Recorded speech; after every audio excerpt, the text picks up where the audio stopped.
बोलो बृहस्पति देव भगवान की जय। श्री बृहस्पतिवार व्रत कथा। एक कहानी सुनाऊंगी मैं आपको।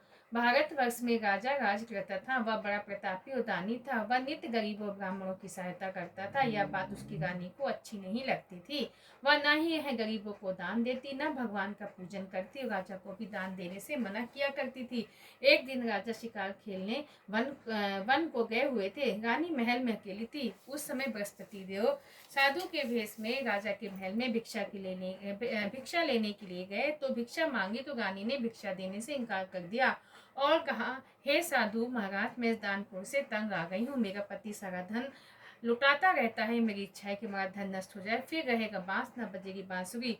साधु ने कहा, देवी तुम तो बड़ी अजीब हो। धन संतान तो सभी चाहते हैं, पुत्र और लक्ष्मी तो पापी के घर में भी होना चाहिए। यदि आप तुम्हारे पास अधिक धन है तो भूखों को भोजन दो, प्यासों के लिए प्यारों है बनवाओ, मुसाफिरों के लिए धर्मशालाएं खुलवाओ। जो निर्धन अपनी कुंवारी कन्याओं का विवाह नहीं करा सकते, उनका विवाह करा दो। ऐसे और कई काम है जिनके करने से तुम्हारा यश लोक परलोक में फैलेगा।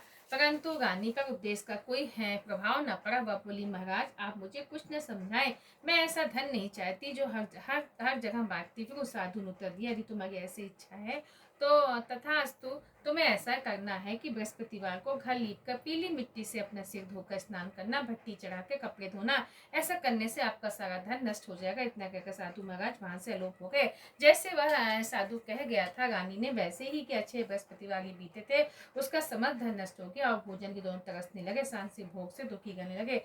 तब वह राजा रानी से कहने लगा कि तुम यहाँ पर रहो, मैं दूसरे देश में जाता हूँ। क्योंकि यहाँ पर है मुझे सभी मनुष्य जानते, इसलिए कोई कार्य नहीं कर सकता। देश चोरी परदेश भीख बराबर। ऐसे कहकर राजा परदेश चला गया। वह जंगल को जाकर लकड़ी काटता और उसे शहर में बेचता। इसी तरह वह जीवन व्यतीत करने लगा। एक दिन दुखी होकर जंगल में एक पेड़ के नीचे निश्चित रूप से आसन जमा कर बैठ गया। वह अपनी दशा को याद करके व्याकुल होने लगा। बृहस्पतिवार का दिन था। एकाएक उसने देखा कि निर्जन वन में एक साधु प्रकट हुआ। साधु वेश में स्वयं बृहस्पति देवता थे। लकहारे के सामने आकर बोले, हे लकहारे, इस संसार जंगल में तू चिंता मगन क्यों बैठा है? लकहारे ने दोनों हाथ जोड़कर प्रणाम किया और कहा, उत्तर दिया, महात्मा जी आप सब कुछ जानते हो, आप सब कुछ जानते हो। मैं क्या करूं? यह कहकर वह रोने लगा। साधु को आत्म कथा सुनाई। महात्मा जी ने कहा, तुम्हारी स्त्री ने बृहस्पतिवार के दिन विघ्न भगवान का निरादन किया, जिसके कारण रुष्ट होकर तुम्हारी यह दशा कर दी गई। अब तुम चिंता को दूर करके मेरे कहने पे चलो, तुम्हें सब कष्ट दूर हो जाएगा और भगवान पहले से भी अधिक संपत्ति देंगे। तुम बृहस्पति के दिन पाठ किया करो। 5 रुपए के चने मुनक्का मंगवा कर उनका प्रसाद बनाओ। शुद्ध जल की लोटे में शक्कर मिलाकर अमृत तैयार करो। कथा के पश्चात अपने सारे परिवार और सुनने वाले प्रेमियों में अमृत व प्रसाद बांटकर आप भी ग्रहण किया करो। ऐसा करने से भगवान तुम्हारी सब मनोकामनाएं पूरी करेंगे। साधु कैसे वचन सुनकर लकहारा बोला, हे प्रभु, मुझे लकड़ी बेचकर इतना पैसा नहीं मिलता जिससे भोजन करने के उपरांत कुछ बचा सकूं। मैंने रात्रि में अपनी स्त्री को व्याकुल देखा है। मेरे पास कुछ भी नहीं जिससे उसकी खबर मंगा सकूं। साधु ने कहा, हे लकहारे, तुम किसी बात की चिंता मत करो। बृहस्पतिवार के दिन तुम रोजाना की तरह लकड़ियां लेकर शहर को जाओ। तुम्हें रोज तुगना धन प्राप्त से तुम भली भांति भोजन कर लोगे तथा बृहस्पति देव की पूजा का सामान भी आ जाएगा। इतना कहकर साधु में अंतर्ध्यान होगा। धीरे समय व्यतीत होने पर फिर वहीं बृहस्पतिवार का दिन है। लगा जंगल में लकड़ी काट कर किसी शहर में बेचने गया। उसी दिन से अधिक पैसा मिला। राजा ने चना गुड़ा दिलाकर गुरुवार का व्रत किया। उस दिन से सभी कलेश दूर हो गए। परंतु जब दोबारा गुरुवार का दिन आया तो बृहस्पतिवार को व्रत करना भूल गए। इसी कारण बृहस्पति भगवान नाराज हो गए। तो उस दिन से उस नगर के राजा ने विषय का आयोजन किया। शहर में यह घोषणा करवा दी, कोई भी मनुष्य अपने घर में भोजन न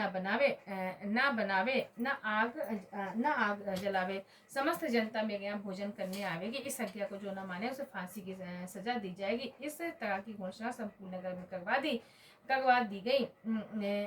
राजा की आज्ञा अनुसार शहर के सभी लोग भोजन करने गए, लेकिन लकहारा कुछ देर से पहुंचा, इसलिए राजा उसको अपने साथ घर लिवा ले गए और ले जाकर भोजन करा रहे थे। तो रानी की दृष्टि उसी खूंटी पर पड़ी जिस जिस पर उसका हार लटका हुआ था। वह वहां दिखाई नहीं दिया। रानी ने निश्चय किया कि मेरा हार इसी मनुष्य ने चुरा लिया है। उसी समय पुलिस को बुलाकर उसको जेल खाने में डलवा दिया।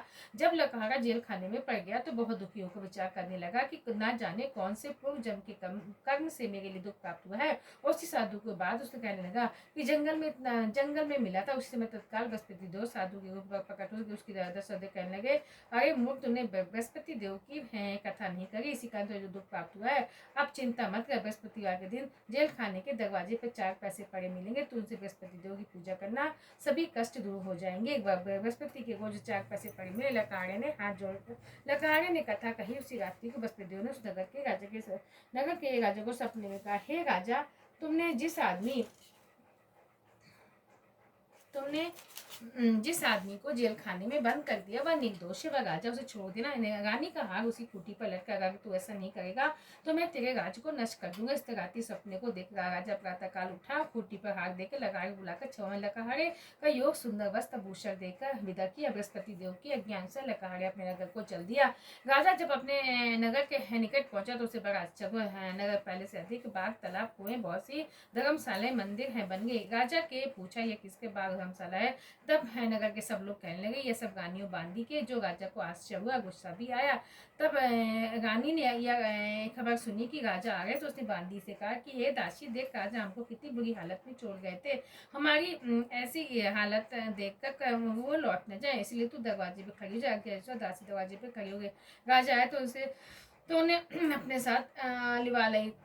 तब उन्होंने कहा कि हमें यह सब धन बृहस्पति देव की इस व्रत के प्रभाव से प्राप्त हुआ। तो राजा ने निश्चय किया कि 7 रोज बाद तो सभी बृहस्पति देव का पूजन करते हैं, परंतु रोजाना दिन में 3 बार कहानी कहा करूंगा, रोज व्रत किया करूंगा। अब हर समय राजा के दुपट्टे में चने की दाल बंधी रहती, दिन में 3 बार कहानी कहता। एक रोज राजा ने विचार किया, चलो अपनी बहन क्या हुआ मैं इस तरह निश्चय कर राजा घोड़े पे सवार हो अपने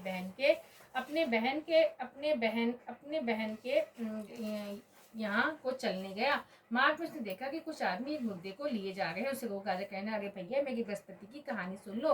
वे बोला, हमारा तो आदमी मर गया, इसको अपनी कथा की पड़ी है। परंतु कुछ आदमी बोले, अच्छा कहो, हम तुम्हारी कथा भी सुनेंगे। राजा ने दाल निकाली और जब कथा आदि हुई तो मुर्दा हिलने लगा, और जब कथा समाप्त हुई तो राम राम करके मनुष्य उठकर खड़ा हो गया। आगे मार्ग में से एक किसान खेत में हल चलाता मिला। राजा ने उसे देखकर उससे बोला, अरे भैया, तुम मेरी बृहस्पति देव की कथा सुन लो। किसान बोला, जब तक मैं तेरी कथा सुनूंगा तब तक 4 हरा खेत जोत लूंगा, जा अपनी कथा किसी और को सुनाना। इस तरह राजा आगे चलने लगा कि राजा के बैल पछाड़ खा गिर गए। उसके पेट में बड़ी जोरों का दर्द होने लगा। उसी समय उसकी माँ रोटी लेकर उसने कहा आई। उसने जब यह देखा तो उसने अपने पुत्र से सब हाल पूछा। बेसभी हाल कह दिया तो बुढ़िया दौड़ी दौड़ी उस घुड़सवार के पास गई और उससे बोली कि मैं तेरी कथा सुनूंगी, तू अपनी कथा मेरे खेत पे चल के कहना। राजा ने बुढ़िया खेत जा कथा कही। कथा जिसके सुनते ही वह बैल उठ खड़े हुए और किसान के पेट का दर्द बंद हो गया। राजा अपनी बहन के घर पहुंचा। बहन ने भाई की खूब मेहमानी की। दूसरे रोज प्रातःकाल राजा जागा तो वह देखने लगा कि सब लोग भोजन कर रहे हैं। राजा ने अपनी बहन से कहा कि ऐसा कोई मनुष्य जिसने भोजन न किया हो और मेरी बृहस्पति देव की कहानी सुन ले। बहन बोली, हे भैया, यह देश ऐसा ही है, पहले यहाँ लोग भोजन करते हैं, बाद में अन्य काम करते हैं, कोई पड़ोस में हो तो देखा हो। वह ऐसा कहकर देखने चली कि परंतु से कोई व्यक्ति मिला जिससे भोजन नहीं किया हो। अंत में कुमार के घर गई, जिसका लड़का बीमार, तो उसे मालूम हुआ कि यहाँ से 3 रोज से किसी ने भोजन नहीं किया है। रानी ने अपने भाई की कथा सुनने के लिए कुमार से कहा। वह तैयार हो गया।